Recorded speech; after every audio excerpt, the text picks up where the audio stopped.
بتكلم عن قصة واقعية عشتها أنا وشفتها قدامي. يعني أنا سابقا كنت أعمل مدير فرع في إحدى البنوك السعودية، وكان عندي شيبة عنده أرصدة ما شاء الله تبارك الله بالعشرات الملايين، وكان هذا الشيبة معيش نفسه فقر وجوع، وكل يوم يجي يستفسر عن هذا المبلغ وكم نقص شيء.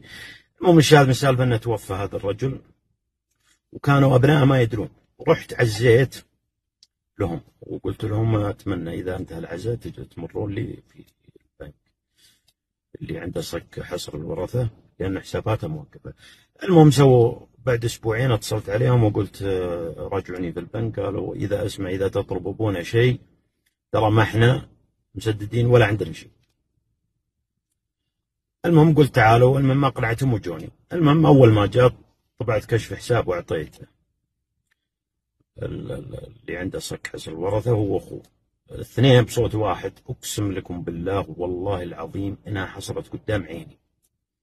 قالوا الله لا يرحمه ولا يغفر له، إن كان عنده هذا المال وحارمنا طول حياتنا ومعيشنا فقر، لدرجة إن الجزمة كان يشتريهم جزمة رياضة تتداول على أخوان الصغار الصامولي هذا ما يعرفونه.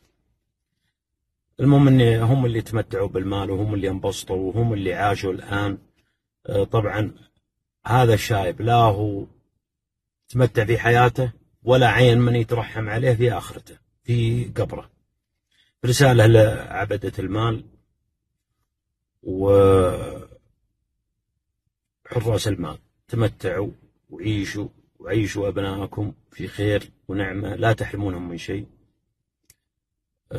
خلهم يذكرونك بدعوة، خلهم يترحمون عليك، خلهم يتصدقون على نيتك، لا يصير لك ما صار لهذا الشيء. سلامتكم.